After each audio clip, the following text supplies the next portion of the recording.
Hello, everyone, joining us for this ASCP annual meeting Path to Atlanta course on leading through the lens of neurodiversity.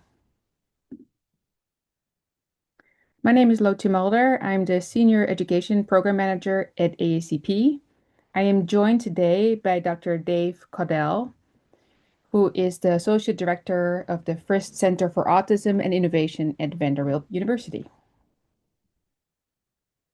We have no financial relationships to disclose. So first, I will talk a little bit about neurodiversity in general to make sure we all have at least a basic understanding of neurodiversity, the different types and strengths, and what leaders can do to strengthen this particular workforce. Then I will interview Dr. Caudell about neurodivergence and his personal insights and experiences. Neurodiversity recognizes that there are differences in how people learn and communicate and how human brains function. How they process information and how they experience the world. So when we lead through this lens, we understand and even expect that there isn't one single way to think or operate, and that every person brings their own patterns of focus, creativity, and problem solving. When we talk about neurodiversity, we are referring to a broad range of ways that brains can be wired and can function. Some of the more commonly recognized types include autism spectrum disorder, ADHD, dyslexia, dyscalculia, dyspraxia, and dysgraphia. It also includes Tourette syndrome, obsessive compulsive disorder, and sensory processing disorder, and intellectual disabilities.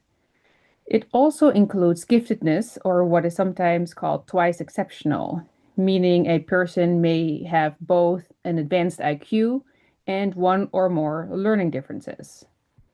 Understanding all of these different ways of processing, learning, and interacting helps leaders approach people with curiosity, flexibility, and respect for individual strengths.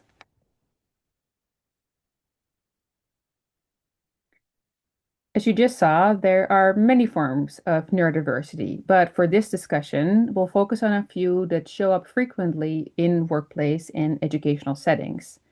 These include autism, ADHD, dyslexia, dyscalculia, dyspraxia, and dysgraphia. Autism often involves differences in social communication and sensory processing, and many individuals show remarkable strengths in pattern recognition, visual spatial thinking, and problem solving. They're also known for their integrity and reliability.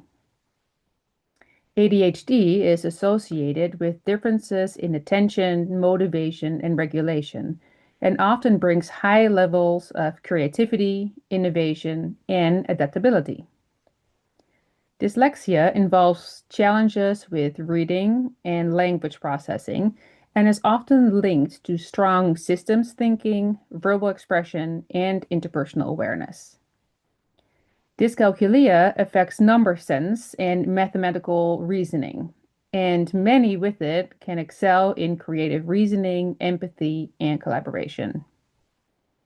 Dyspraxia affects coordination and planning and is often accompanied by strengths in verbal reasoning, intuition, and grit. And dysgraphia, which involves challenges with writing, often shows strengths in visual thinking and in focusing on meaning and ideas over fun. By knowing and recognizing these strengths, and of course there are many more, we begin to see how neurodiversity contributes some incredibly crucial skills to both teams and organizations in general. We're going to focus a lot on autism in the workplace for the rest of this course because it's one of the most misunderstood neurodivergent types and also can occur frequently in the workplace. So when we think about autism in the workplace specifically, it's really important to remember that every individual is different, and But of course, there are some common traits that can shape how someone shows up and how they engage at work. Many autistic individuals interpret language very literally, which means clear and direct communication is often most effective when communicating with them. And they also typically use very clear and direct communication when communicating with you. Many autistic individuals tend to value truth and honesty, which of course can be a real asset for team and organizational integrity. Routine and predictability can help create a sense of stability, allowing focus and energy to go toward the work itself rather than adjusting to constant change. Social rules that others take for granted, like small talk or tone of voice or gestures, can sometimes be confusing or feel unnatural. Masking is then the effort to hide or minimize autistic traits to fit in socially. And this can actually take a lot of energy.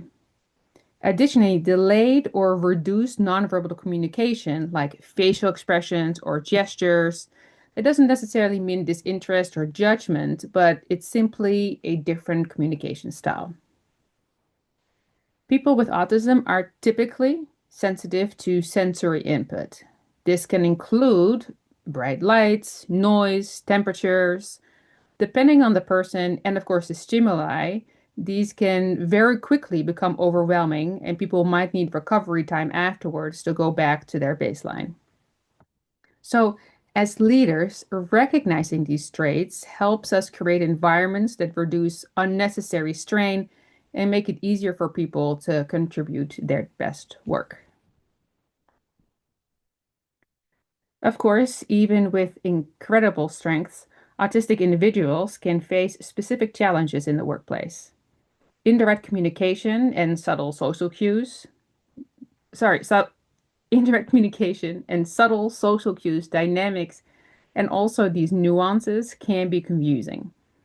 If you add interruptions, frequent switching, all of that can be particularly difficult because they disrupt focus, they disrupt workflow, and over time, this can actually contribute to burnout if not managed well.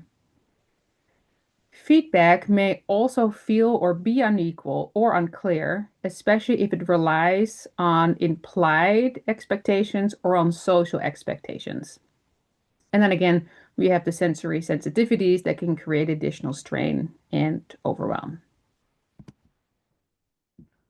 So on this slide, you see two different images or synapses. One of an allistic brain, so non-autistic on the left, and then one of an autistic brain on the right. Synapses allow the neurons to communicate and exchange information to the brain. And during infancy until about adolescence, there is a synaptic pruning process that removes redundant connections to basically make the brain more efficient. Allistic adults have about 40% fewer neurons than newborns, so there's a lot of pruning that occurs.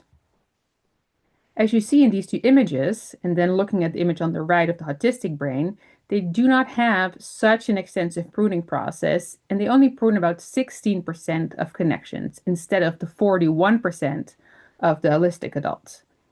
So what this means is that autistic brains receive a lot more input than allistic brains. This allows autistics to be typically great at pattern recognition, detail orientation, problem solving, and having a really deep focus and expertise. But this also means that situations that are everyday scenarios for allistic people can be really overwhelming for autistic brains because of all that additional input that they receive. For example, allistic adults are typically able to cancel out background noise, such as the TV or music, but autistic people generally have a harder time canceling out background noise because everything is entering their brain as of equal importance. So it can feel like you're listening to three life-changing lectures all at once, each on a completely different topic, and you'll be quizzed on all of them. So you can see how incredibly overwhelming simple situation can potentially be. So the spoon theory is a way to understand energy as a finite resource. So think of spoons as energy units that a person has each day. So everybody has a limited supply, and everyday tasks, whether work-related or personal, comes with an energy cost. For some neurodivergent individuals, routine tasks such as brushing your teeth or driving to work can deplete spoons more quickly than for an allistic person. So again, a simple task of deciding what to make for lunch or what to eat can cost a lot more spoons than for a neurotypical person. When spoons run out, it becomes a lot harder to focus, to regulate emotions, and to really engage in anything. And understanding this spoon theory concept can really help leaders create expectations and even environments that respect energy limits and support sustained performance for everyone. So this example shows the so-called cost of simple interactions and tasks for an autistic person and why creating some flexibility around social expectations and clarity around social rules can be extremely helpful and sustainable. So let's say you have two people. One is autistic, again, non-autistic, and one is an autistic person. They both wake up with 20 spoons. The morning routine costs an holistic person 2 spoons, while it costs an autistic person 5 spoons. Morning meaning an holistic person gains a spoon. Morning meaning an autistic person it costs 3 spoons. And so as you go through their day, and this is only till about right after lunch, an holistic person can be left with 16 spoons, but an autistic person can be left with only 1 spoon for the entire rest of the day. And again, you use these spoons, these energy units for everything, um, for any work-related task, emotional regulation. So you can see how, again, because of all those additional neurons, um, there's a lot more input that costs a lot more energy units to deal with. Another way to understand kind of these emotional states and responses is through the concept of the emotional ladder. So for many neurotypical individuals, so holistic adults, their ladder has, let's say, about 10 rungs. At the bottom, someone is calm. So ladder number one, someone is calm, resting. Then they can move up through states like contentment, being alert, energized, focused. You have stress and frustration that shows up higher on the ladder, leading to feelings of anxiety, overwhelm, and then eventually shut down as the last ladder at the last rung at 10. For many autistic individuals, the ladder only has 4 rungs. So oftentimes it's calm, alert, overwhelmed, and shut down. And so the difference isn't about intensity. Their overwhelmed is could be very similar to an holistic person's overwhelmed, but it's about the speed of movement between the emotional states. So someone might move from alert to overwhelmed very quickly as compared to an holistic person who will move from alert as rung 3 to overwhelmed 9. It takes 6 additional steps. And again, understanding these patterns can just help us leaders to recognize stress early on and provide support that support before someone reaches the point of shutdown and nip that in the bud. I want to briefly mention some creative approaches leaders can use to uncover and understand employee strengths beyond traditional assessments. So, energy and enjoyment journals are a simple but very powerful tool. You can ask team members to reflect on what tasks energize them and what drains them. And then over time, patterns emerge that help identify areas of natural strengths. And again, you can do all of these with any members, also ones who are neurotypical. Role crafting exercises are another option. So here you ask employees to think about how they might redesign their role based on the tasks they enjoy most and where they perform at their best. Peer reflection circles are when you ask employees when they have seen a colleague at their best, or what is one thing they do that makes your job easier. And it's also important to recognize non-traditional contributions. So some employees excel at systems thinking, and maybe they challenge rules or how things are done, or they ask questions, or they lead very quietly. And then finally, be aware that engagement isn't always about social interaction. It can also look like deep focus, creative output, or process improvement. By broadening our definition of engagement, we can better appreciate and even leverage the diverse strengths of our teams. And so I also wanted to talk a little bit about policies. So here you see some suggestions because, of course, creating and fostering inclusive policies is key to leading through the lens of neurodiversity, what this course is about. So flexible interviews is one example. You can allow adjustments in timing, format, or even communication style. This can all make it easier for candidates to show their strengths. Onboarding should include clear guidance on workplace norms, helping employees understand expectations while reducing unnecessary stress. As I said before, there's a lot of norms and social nuance that might get missed, and so verbalizing those explicitly and clearly and directly can really help. Accessible workplace design matters as well, and this can include sensory-friendly spaces, some low stimulation environments, and even clear signage to support and navigate workspaces. Now, and then disclosure and support policies are, of course, critical, includes because they foster psychological safe ways for employees to share their neurodivergence and helps ensure confidentiality while creating personalized support plans.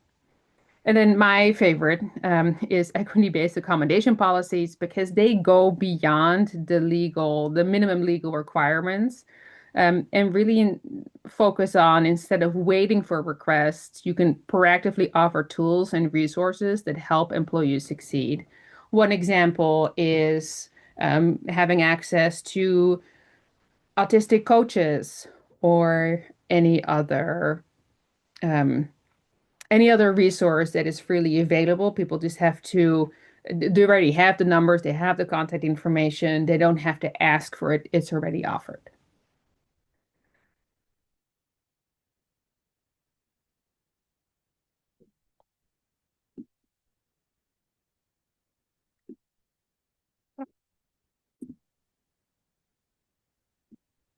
All right, Dave. My first question to you is, what would be the one thing you wish people knew about neurodivergence in general and then specifically about autism? Yeah, I think it's a I think it's a human failing that we tend to assume that everybody around us sees the world the way we do, thinks the way we do, problem solves the way we do. We make a lot of assumptions uh, about people, and those assumptions aren't entirely wrong. In more ways than not, we're all very, very similar to each other, especially if you compare us to other animals and stuff like that. You know, humans are a type. Uh, but I really, really do wish people understood that there are more than one perspective when looking at things, and that you could be standing side by side with another human being, and you could both be looking at the same situation or the same scene and be focusing on different aspects of it or rating the importance of different things differently and stuff and problem solving and stuff a little bit differently. There's way too many people out there in the world who seem to think that there are two ways of thinking, my way and the wrong way. And life is not really like that. There are multiple perspectives, and with a given perspective, any particular perspective, there are strengths and weaknesses to that perspective. You know, I'm keenly aware that there are most people out there see things and understand things that just completely pass over my head. I'm keenly aware of that fact and Mhm. stuff. Sometimes those people get angry at me because I can't see what's obvious to them. And I'm like, it's obvious to you because of how you're wired, your perspective. To me, it's as clear as mud. But the opposite is also true. There are things that are obvious and trivial to me that I've had to spend most of my life coming to grips or, coming to an understanding that this is easy for me because of how I'm wired. It's not easy for most people. And so I shouldn't judge people harshly if they're legitimately struggling with something because it's hard for them and easy for me. So the biggest thing I wish people understood about neurodivergence is that there's more than one way of looking at things. There's more than one way of problem solving and thinking about something.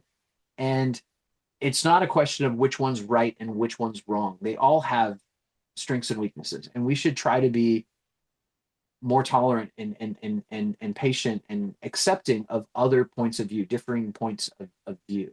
Because I think another inhuman trait is it's absolutely important that we find ways to get along with each other. No two brains work exactly alike. And if you're always going to judge people harshly because differences between you and them, you can easily take that to a place where you're alone in the universe because you're never going to find somebody who's like 100% across the board, the same idea and perspective that you. And thank goodness that Hmm. we're not like that. Because if we all had the same perspective and we all agreed on everything, that also means we'd all have the same blind sides. We would all have the same flaws. We'd all Yeah. have the same weaknesses. And there wouldn't be anything there to help catch what we're missing. So we're very fortunate that we don't all think alike and we don't all see things the same way. That's in a lot of ways, that has been a real strength for our species. Yeah. Yeah, it reminds me when we're talking about differences in perspective, it reminds me what you and I have talked about before is the spotlight theory.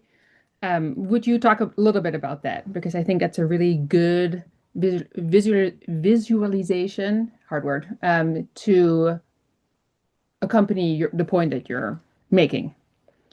Yeah, when I first got my autism diagnosis and I was trying to quantify and figure out what is different for me compared to most people and why do I struggle in some of the ways that most people don't struggle with, um, yeah, it was confusing for me because I feel like I can read body language.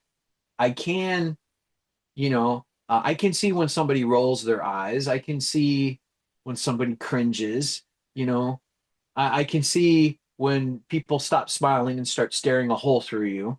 Stuff like I can see signs that I can see nonverbal communication, uh, and I can hear words and understand words. The spotlight calls attention to the fact that to properly socialize, when you're interacting with a small group of your fellow human beings, you have to do multiple things at once.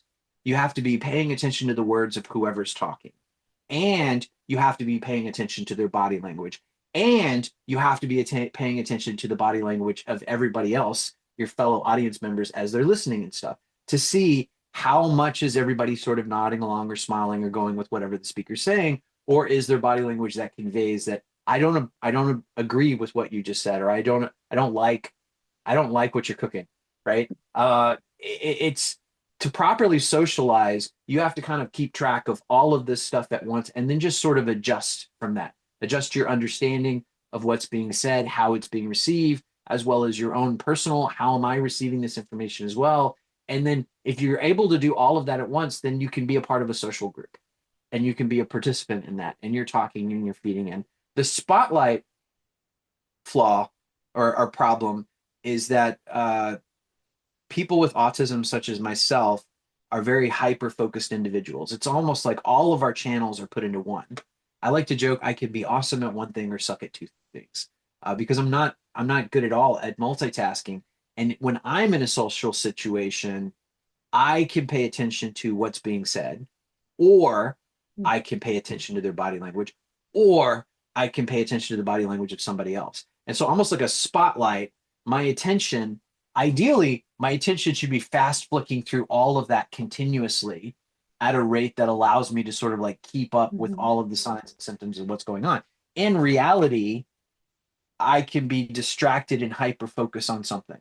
I can pay very, very close attention to someone's words and then start losing the signals of their body language that changes the meaning of the words. I could be somebody could make a face, and I look over, and now I'm focused on their face, and then 5-10 seconds later, I realize I've tuned out the conversation. I don't know what's being said. Somebody laughs or something, And now I realize there's been a shift, and I'm not following along. So it's almost like this spotlight, this frantically dashing around trying to get all of the information I need to understand what's being said.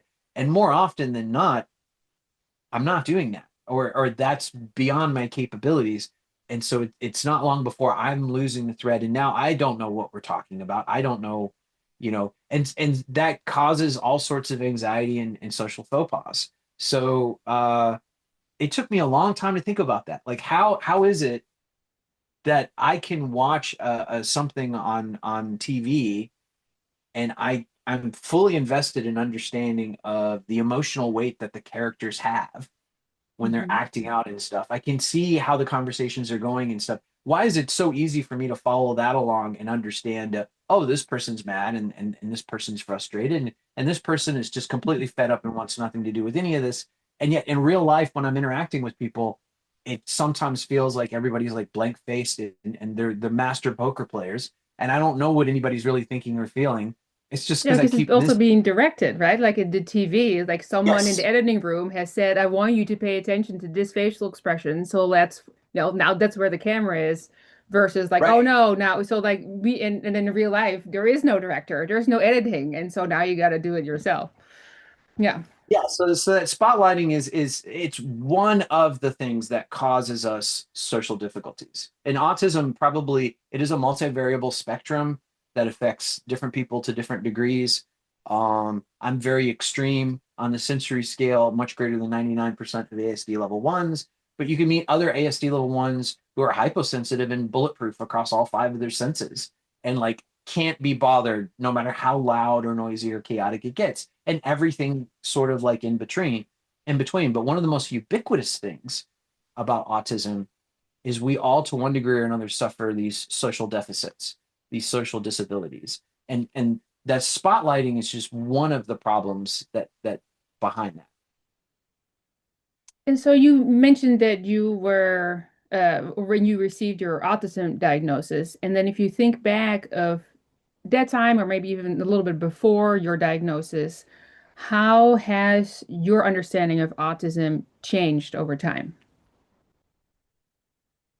I, I'm trying to think if anybody could possibly have more change than the question of Dave's understanding and concept of autism.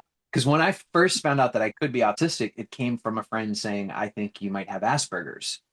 And I was offended.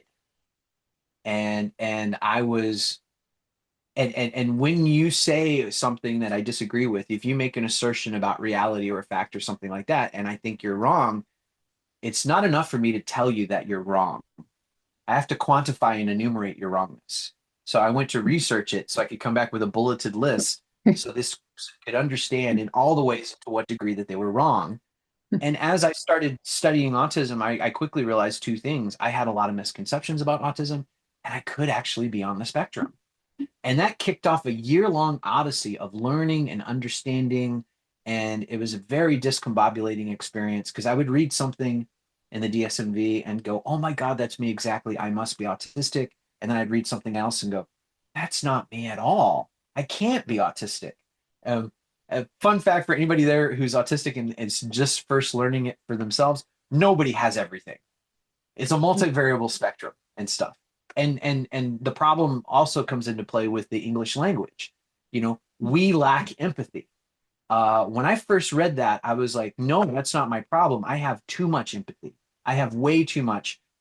I can be overwhelmed by people. Like if I see somebody suffering, or I see somebody who's really struggling with something, or somebody who's being abused, or somebody who's being treated unfairly, like that profoundly bothers me. That can mess up my day. I can be like, I still torture myself with things I said and did as a kid that at the time I didn't realize was anything off, but ended up like hurting somebody's feelings or something like that. So how could you say I lack empathy?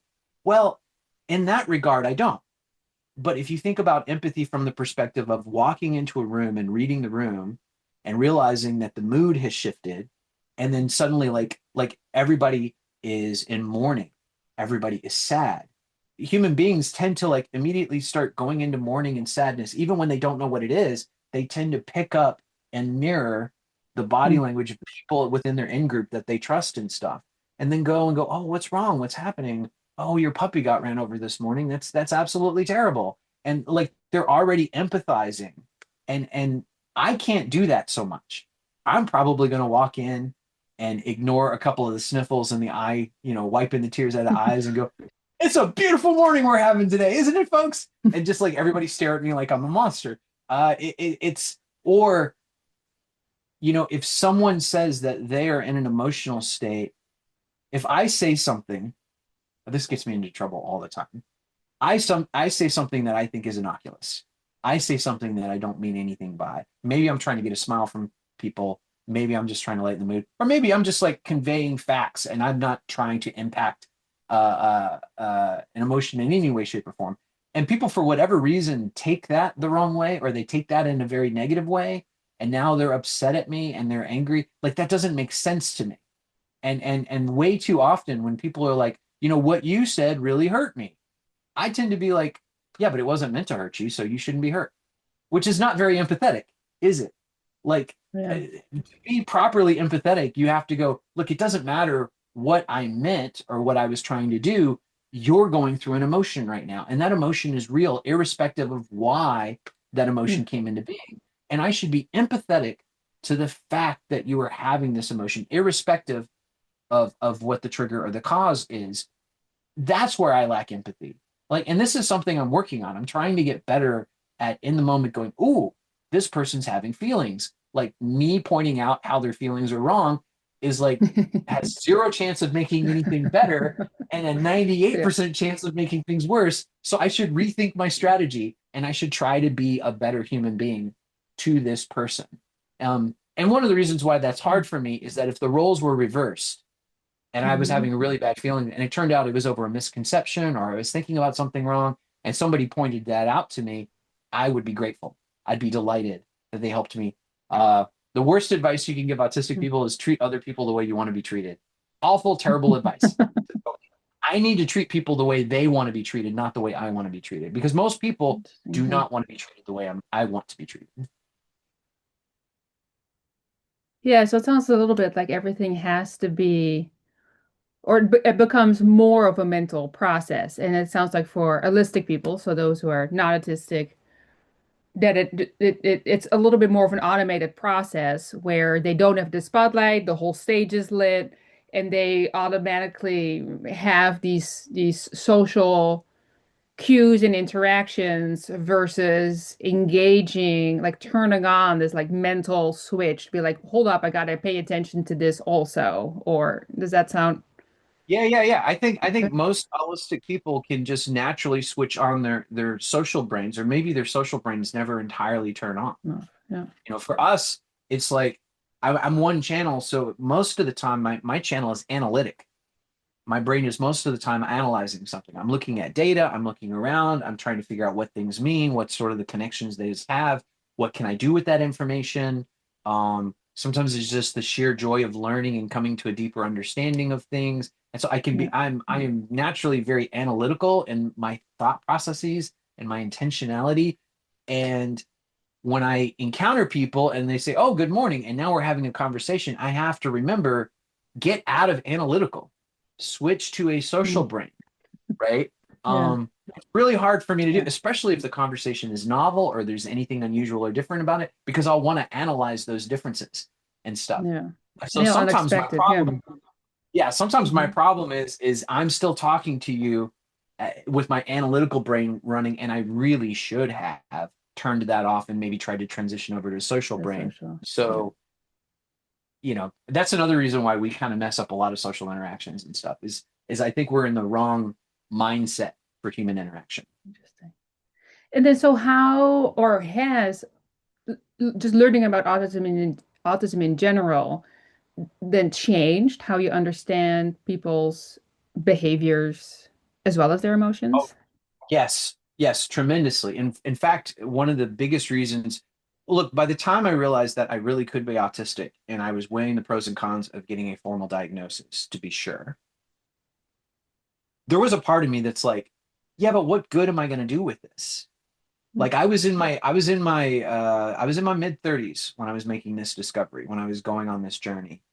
at that point, I had already figured out how to make my weirdness work. I'd already figured out how to develop my professional development skills to the point where I could function with a very low probability of being fired, very low probability of starting drama in the workplace and stuff. I'd done all of that in by the truckload for the first 15 plus years of my professional life, but I had finally just figured it out.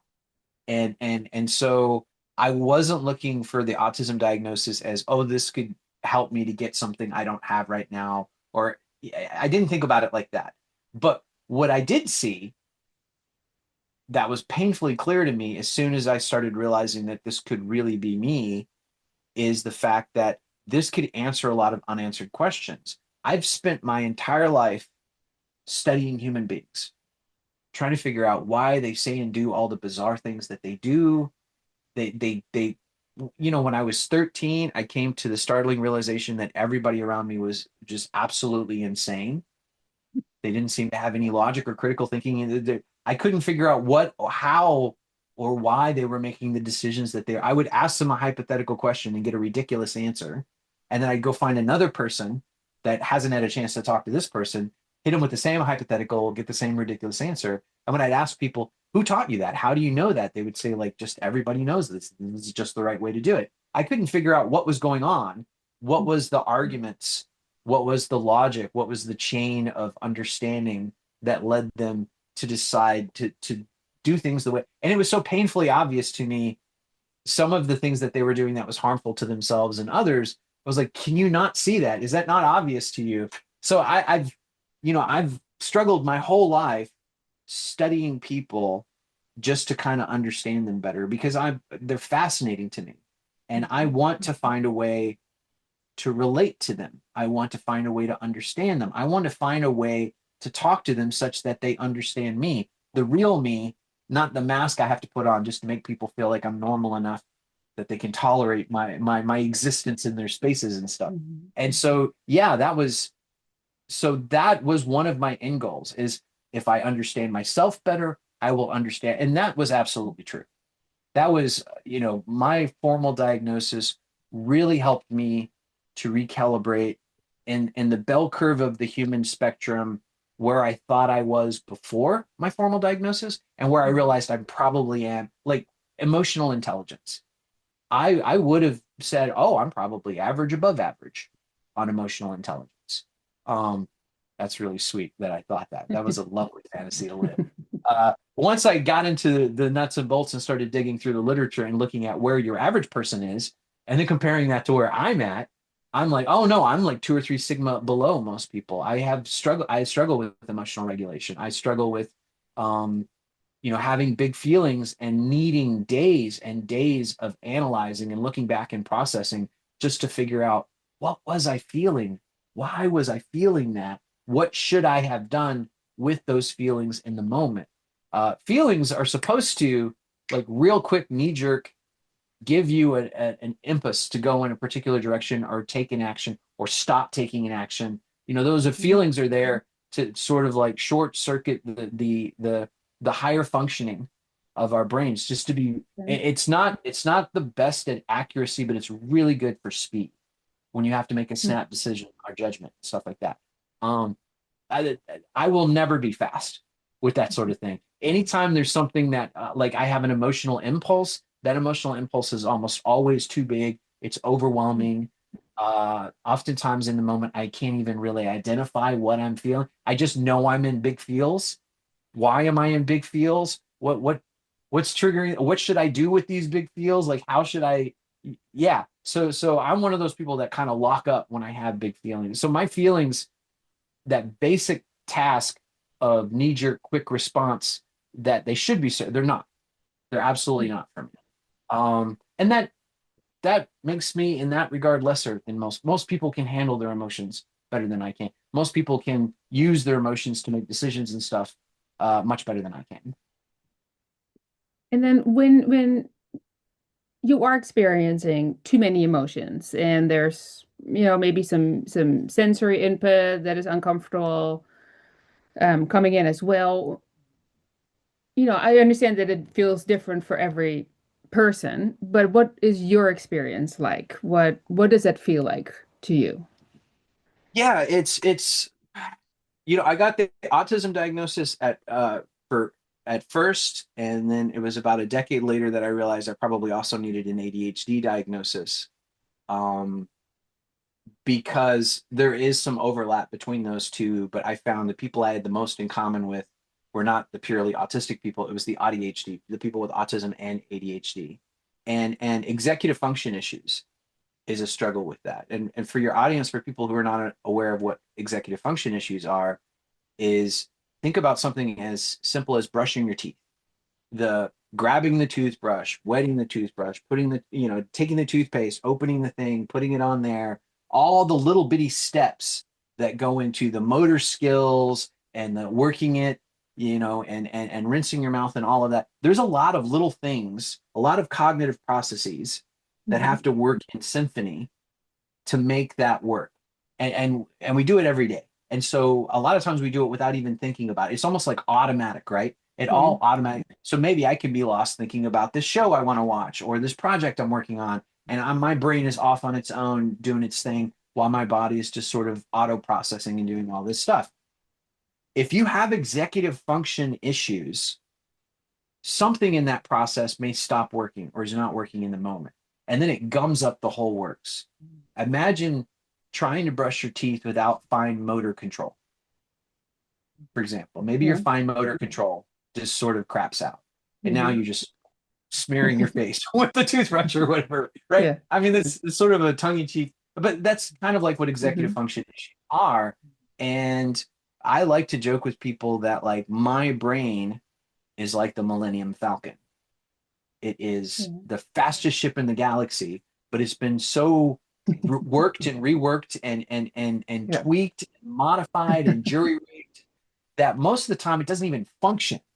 Or if it does function, it's a very Yeah. tricky, temperamental sort of. So when Yeah. everything works, it does awesome things, and I'm able to do great things with it. But more often than not, I'm throwing that lever to make the jump to light speed, and all I'm getting is a and I'm just in space. Yeah. So I have all sorts of executive function issues, and part of that I think is my autism. I think part of that is my ADHD, and a big part of it is my sensory issues.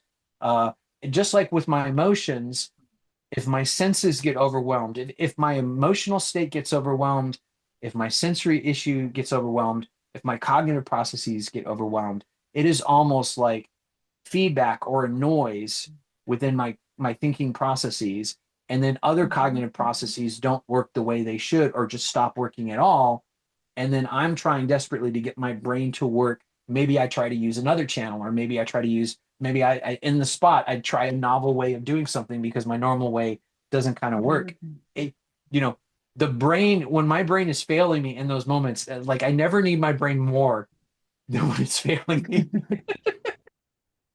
And would it then also be, is it a domino effect sometimes too, where if one process, then it just like the overwhelm starts here and then Although all of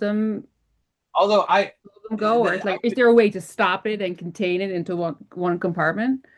yeah, so the domino effect is a very short metaphor because I think you could use the domino effect if you could think that the dominoes only have like a few pieces, and the last one is an explosion that blows up the room.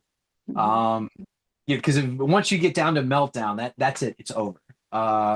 So the best I can do is identify days when I'm twingy, days when I'm sensitive, days when I don't have a lot of spoons. I'm almost every day, all day, trying to do a low key background assessment analysis of what am I capable of right now, and trying to identify before it becomes a problem. Am I having sensory issues? You know, uh, the sun shining on my blinds. You guys can see the white on the walls and stuff in the Mhm. background.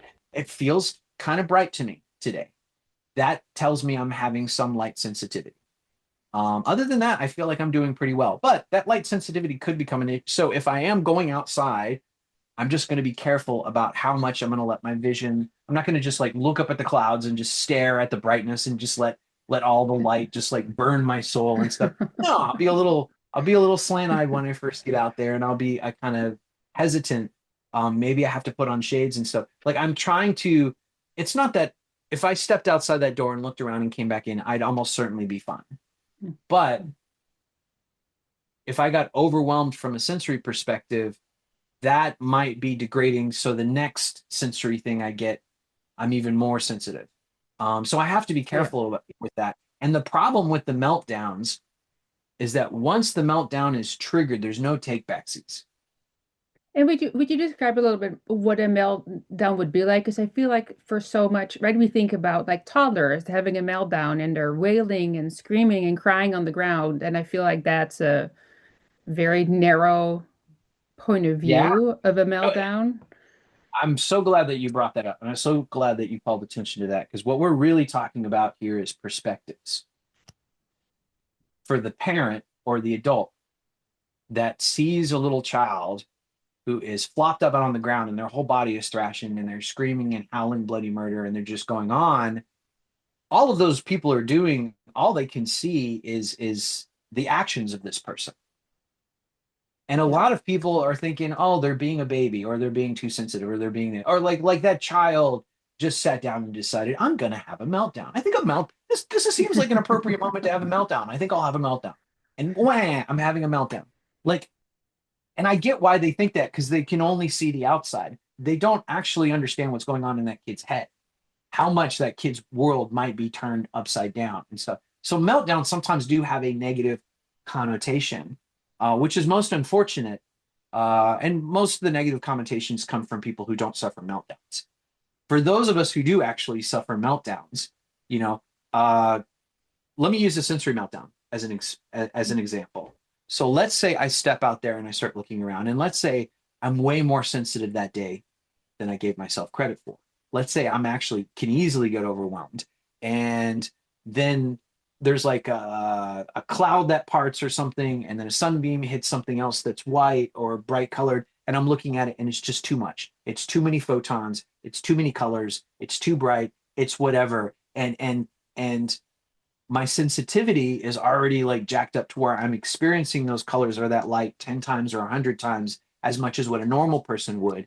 Once I get into a meltdown, it's just basically everything fritzes out in my brain. Like now I'm feeling too much. I'm experiencing too much. Sometimes it can be described as painful. It can at times, sensory meltdowns can at times be painful, but other times it's just too much. It's more than what my brain can handle. It's more than what my cognitive processes can handle. And Mhm. so everything just breaks down and stops working. And then I'm just left with like garbage noise and where a thinking brain Yeah. used to be. So much of my processes is just overwhelmed. And I'm so you get panicked in that moment when your Yeah. intelligence is taken from you, when your ability to think and reason, like all you are is in just a fight or flight mode. And in those cases, mostly what I'm doing is flight. I'm trying to get to a dark place. I'm trying to get to a quiet place. I'm just trying to get to a place where I have control of my environment and I can curl up in the fetal position and just wait for that meltdown to stop exploding. And but then afterwards, for hours afterwards, most, if not all, of my cognitive processes were like severely damaged by that. And it may take me several hours to recover from something that might have taken a split second. It takes several hours. If it's bad enough, it might take a few days. I had an epic meltdown a few weeks back that the actual trigger uh, was a low grade. I was pushing myself too far for like an hour, and I was just it was building up and building up, and somehow I was holding it all together. And then when I was done with that task and turned around, the very next little thing like triggered a full cataclysmic meltdown, and I ended up going straight home. And it was 3 days before I could work again. It was 3 days before I could do anything other than just exist and drool on myself and watch YouTube videos and do just little inane things because I was just so overwhelmed by that. So that's a sensory meltdown, but analogously, you can have an emotional meltdown where it's the Yeah. same sort of thing where you're just so overwhelmed by your feelings that it just starts to override all your other cognitive processes. It starts to introduce noise to your and now other cognitive processes like dominoes are falling and they're not functioning the way they should, and you're just stuck feeling more than what you can handle. And that sucks when you're feeling anything more than what it feels like, because your brain is getting overwhelmed, you're getting stressed out and freaked out by it. Like it's just a very miserable sort of thing to go through, even if it's not painful but just weird and stuff. Like it can be a very miserable sort of thing to go through. So yeah, sensory meltdowns, emotional meltdowns. I've had cognitive meltdowns where I'm not triggered with my sensory and I'm not triggered with my emotions, but my thought processes are just not working. My executive function issues are just crapping on. It's almost like my cognitive processes are melting down and breaking down. And so every hour of every day of my life is a constant assessment of where am I at right now? What am I capable of right now? What am I able to do? And then trying to tackle all of the most cognitively demanding tasks that I have on my plate that I can handle in the moment. So I'm always like trying to push to optimize myself. My big philosophy in work is I want to wow them on the good days and hope like hell they don't see the bad days. It's just one of those crosses I have to bear. Um, yeah, And that's where I imagine too that then, right, because you already had those experiences, but not until you were actually received your official diagnosis were you able to at least, I would imagine, put them into these buckets and be like, oh, wait, this is what's been happening. And now you can actually plan for it and be a little bit more proactive for it on good days, at least, instead of yeah. reacting to it. Getting my formal diagnosis is without a doubt one of the most important things to happen to me in my life. Without a question, without a doubt. Like I thought I was doing a good job before, Hmm. like being able to have names for me, perhaps. I mean, you can't gloss over any of that. All of that was such a huge game changer. I've spent the Yeah. last 15 years of my life further modifying and improving my systems and how I interact with people and how I approach life and my philosophies and stuff. And I've been reaping huge benefits as a result of living a much more accommodated, fulfilling life as a result. So you can't trivialize that. You can't yada Yeah. yada that. Like that by itself was the most important thing. But for me, a wonderful little side prize that I also got is in this work, I was able to find and connect with other people who see the world the way I do, experience the types of struggles that I have. And I was 35 years old the first time I heard my life experiences coming out of the lips of another human being. And it was one of the most profound moments of my life. Yeah. It normalized me. And I didn't even understand how badly I needed to be normalized until I got normalized. Yeah. And to be able to connect with other human beings on a level that I had already resigned myself, I'm never going to be able to connect with other people about this. You can't overstate that because we are That's human beings. profound. Yeah. And fundamentally, human beings, we need some people out there who get us, who understand us, who relate to us, that we can connect to. And we feel like you're not going to judge me harshly or misjudge my words. Like you have a deep and significant understanding of who I actually am and the kinds of challenges I go through. And you allow that and you celebrate that and you accept that. We all need that as human beings. If you don't have that, Yeah. and you are a human being, you are in a very miserable place. Yeah. And so there are a lot of autistic people in kind of a miserable place. That was just such a joyful and affirming sort of side benefit that I've gotten. And to this day, I still rely on that. I interact with neurodivergent people all the time. And I feel so fortunate and lucky that as an autistic person, I can feel very relatable, or I can feel like I relate to a lot of the people I interact with. Um, I didn't have that for most of my life. And so that's Yeah. that's really cool. Do you feel proud that you're autistic? Oh, absolutely. Yeah. Yeah, absolutely. On my bad days, when I'm having sensory meltdowns and I'm struggling or my brain can hardly function, not so much. Mhm. Uh, so I can relate to autistic people who are suffering quite seriously and are like, those are the ones who are still talking about cures or ways to like alleviate their because they're suffering. Yeah. Um, but so much of my life, good, bad, and ugly, autism is the filter, is the color, is the garnish, Mm. is the side note that accompanies everything. You couldn't take my autism away without fundamentally altering who I am and what I am. Right. It's like I wouldn't be It's me without attached to my you. autism. Yeah, you wouldn't be Dave Yeah, without it. yeah. Yeah. Dave would not Yeah. exist the way Dave exists without autism. But that doesn't mean autism is everything. There are other parts of Yeah. me as well. You know, some people take that a little too far and think all of their value and quality and stuff is just from the fact that they're autistic. I don't want to harsh them on that, but life is more complicated and nuanced than that. But it's Mhm. definitely a factor. And the things I enjoy doing them because I'm autistic. The things I really, Mm. my strengths, my autistic strengths, I absolutely love my autistic strengths. I love my hyperfocus. I love getting so obsessed about a project or a tool or a resource or a learning journey or whatever that I can remain locked in and learn at a prodigious rate, much better than most people can, Mm. and to a much deeper level than what most people have the proclivity or the interest to go in. And that's natural for me, as natural as breathing. Yeah. I loved falling in love with physics and becoming a physicist, and then transitioning into an autism researcher. Those things. I'm a good researcher, not despite my autism, but because of my autism. Mm.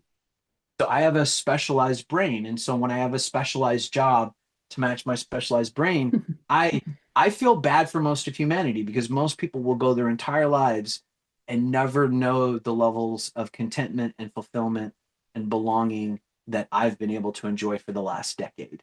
Yeah. Uh, and so yeah, and I wouldn't have that without my autism.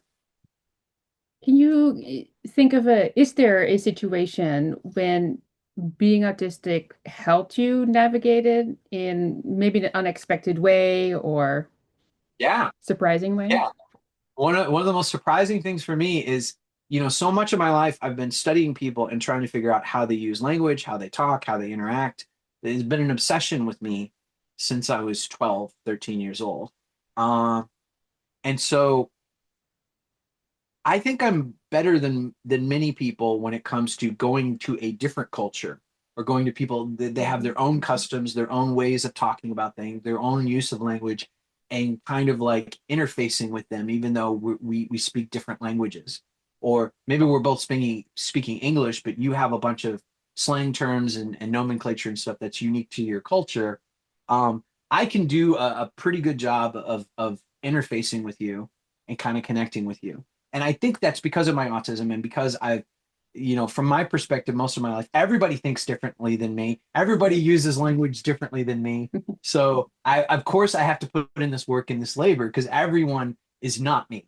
Uh, Mhm. but that means I developed these skill sets. We were doing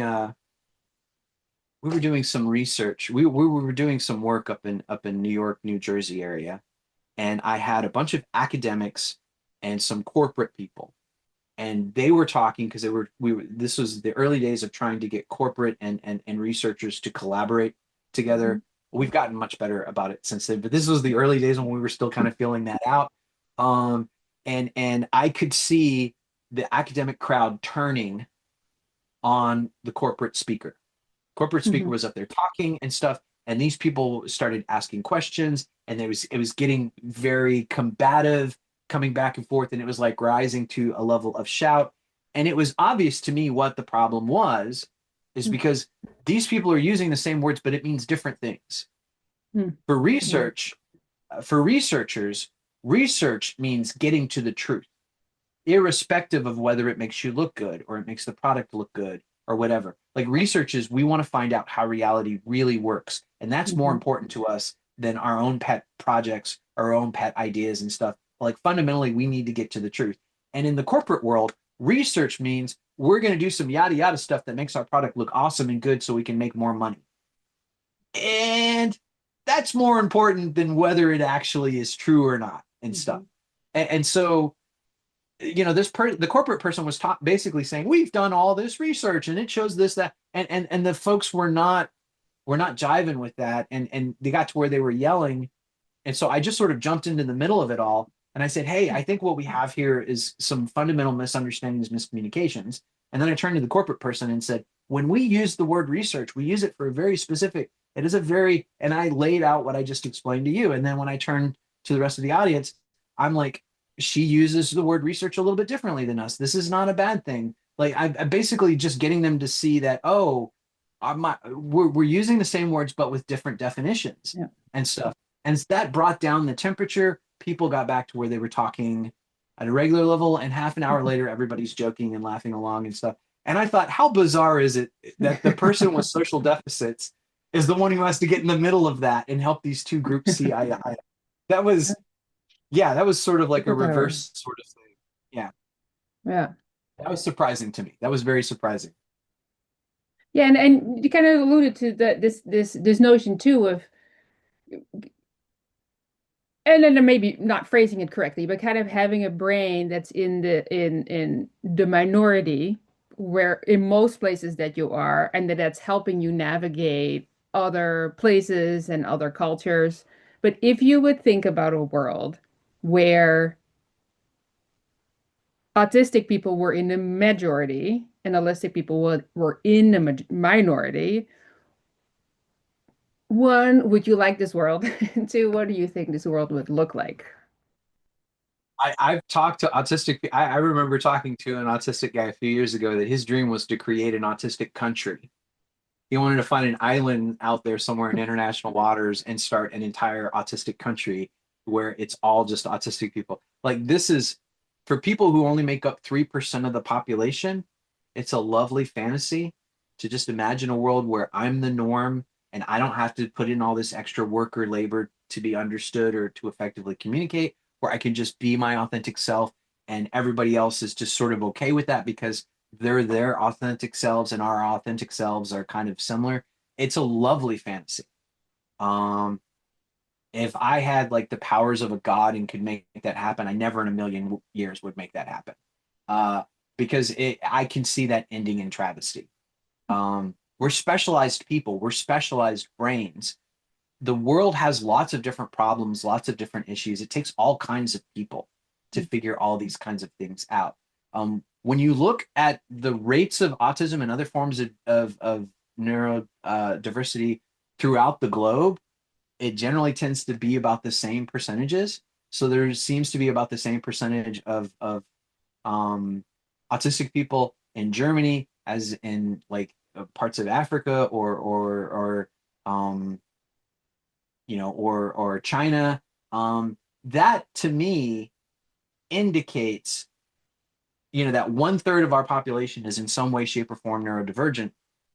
And that's true irrespective across the globe and stuff. It looks to be, I mean, there's not a lot of research in this, right? So there's some error bars here. I'm doing some hand waving here, but as near as we can tell, it seems to be pretty ubiquitous in terms of Yeah. the rates and stuff, Hmm. right? That suggests to me that there's an evolutionary advantage to having a subsection of your population have specialized brains. Temple Grandin used to argue about this. She's like, who do you think invented the flint spear? Was it the yakety yak sitting around the fire gabbing? Or was that weird one in the back of the cave banging rocks together? One of Hmm. the real strengths of our species is that we don't all have to be Einsteins. But if we have an Yeah. Einstein that makes a discovery, the rest of us just need to have the wits to recognize, oh, this is something we can all benefit from. So I think it's an evolutionary advantage to have a subset of specialized brains. And if I was to guess, I'd say 3 to 4% of autism is probably as much as you need to tap in to the autism advantage, the autism strength, the autistic strengths and stuff. So if we were in a world of all autistic people, you know, that means the whole population sucks at all the things that we suck at, right? Yeah. I mean, Yeah. You need there's a lot you of need the things about society. generalists kind of. Yeah. Yeah, one of the hardest Yeah. challenges you'll see with like a peer support group, an autism peer support group, a bunch Hmm. of autistic people trying to get together and socialize. Those groups are very hard to maintain. You have to have like one or two or three like really passionate, driven individuals in that group holding everything together by the strength of their will, because we're by nature not very sociable.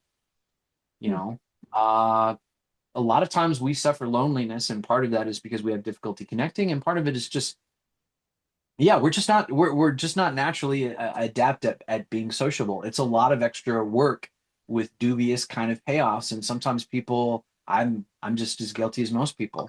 Most weekends, more often than not, I don't leave the house. I don't interact with people. I stay turtled up. Most of the time, I'm just kind of like recharging. Uh, yeah, so when I try to imagine a world like that, I'm like, that world would be a mess. It would be an absolute mess. It would be Organized, but it would be a mess. lovely for an afternoon if Yeah, I could just visit that like world dip for an in. yeah, dip in for just, but I wouldn't want to live there. Yeah. And then, so my last question for you for today is if autism was a color, what color would it be and why would it be that color? Yeah, forgive me for leaning into my physics roots a little bit because it would be a color we don't really have a specific name. It would be somewhere in the ultraviolet perspective, maybe Hmm. like 50, 100 nanometer wavelength. Um, our eyes can't really see anything beyond like a few hundred nanometer, like 300 nanometers, somewhere in that range is the Is range. It'd be is there an below that. animal It that would, can see that color? oh yeah, yeah, yeah. There are like bees and stuff that can see in the Okay. ultraviolet range. But I would Hmm. say it would be an invisible color because autism is an invisible disability. It would be a color that's there that has its own color, and most people just not seeing it or doesn't even recognize it. And yet that color still exists. In the case of Hmm. ultraviolet, like we know ultraviolet rays exist because even if you can't see them, you could still get sunburned from them. So they're obviously you could still feel over time, warmth emanating from being exposed to ultraviolet light. So it's a light that exists. Most people just have difficulty seeing it or recognizing that it exists. That's why I think if autism were a color, it would be somewhere in the ultraviolet, probably 100 nanometer range. And then the bees could see it. The bees could, yeah. The bees would follow it. Yeah. All right. Well, this is all the time we have for now. Oh, go ahead. Do you have something else? I was Yeah. just quickly on the side. Something that a lot of autistic people are able to find connections with is pets, like dogs and cats. Interesting. Um, I I sometimes I think when I try to wrap my head around what it's like to be a normal person, I just Hmm. try to imagine what if I could read people as well as I could read dogs. Oh, yeah. You know, I understand the moods that my dogs are going through, what they're feeling, what they're responding to. I feel like I could And is read. that then because you don't have to pay attention to right earlier you talked about that you have to pay attention if you're talking to someone, you have to pay attention to their body language, their tone, what they're saying, the other people, and then with animals it's reduced, right? They don't have, I mean, they can bark or meow, but Yeah, they don't have a vocabulary. it's almost exclusively nonverbal with a little bit of Yeah. verbalization in there, but that's a Yeah. garnish. Trying Yeah. to register an annoyed kind of sound from a dog is Yeah. like not nearly as cognitively difficult as trying to follow along a 50 sentence explanation that someone's giving, Yeah. right? The language. So you're right. It is really kind of a channel, but it's also like animals tend to be more authentic. Animals don't do a lot of masking. Animals don't do a lot of hiding things. They're very open and vocal about their emotional states and stuff. And for all those kinds of reasons, like it's easy to read them. It's easy to understand, at least for me, it's easy to Yeah. read them easy. The first sincere, authentic connection I had with another living thing was when I was a little boy and our pets our pet cat, our pet dog. Like I ended up spending a lot of my free time with them, playing with them, spending time with them, just because I felt like a connection. And they loved all the attention Yeah. and stuff. And they can read us just as well as we can read them. And so there was authentic two-way communication there happening. It's just the nonverbal variety. And so I was getting some of that essential need of belonging and connection. Connection. I Yeah. was getting that from pets. Um, so yeah, Yeah. And then do you feel that the same with young children before they've learned the art of masking yeah, and or right? Like especially young children, they don't really have that. They yes, really are, if they're grumpy, you see it that they're grumpy. If they're sad, they wear everything on their faces still, would that then make that easier to connect with them as well? Because there is also less Yeah, hidden yeah. Yeah, in in there. some ways. I felt like such a human being a number of years ago when I was walking through the grocery store and I looked over and there was a stroller there and a baby that's about approximately 6 months old sitting in the stroller, and we made eye contact, and it was just a cute baby, so I just smiled naturally, like, oh, it was a Hmm. cute baby, and the baby smiled back, and we shared a brief eye contact and shared a smile with that, and I walked away feeling like I'm the most human being to ever human. Like I felt so human in that moment to share that moment with a child. Um, yeah, it's yeah, but that's about as much as we like. We can't then have an interesting conversation about Yeah. spaceships or physics or whatever. So it's obviously kind of limited. But yeah, it's once they start learning how to lie and how to be poker faced and all the normal things is when I'm going to struggle more and more and more to be able to connect with that person. Yeah, and that's what I imagine then too. If autistic children would start finding more challenges amongst their peers then too when that starts to arise. Plus, I think at that point language too becomes a lot more subtle and a lot less direct. There's innuendos. It just becomes, yeah, a lot more of a complicated thing to navigate. Yeah. Well, as always, it's so wonderful to talk to you. Yeah, I love talking to you. Thank you so much for giving all of us the time today, and I look forward to the next time. Absolutely, my pleasure. Anytime.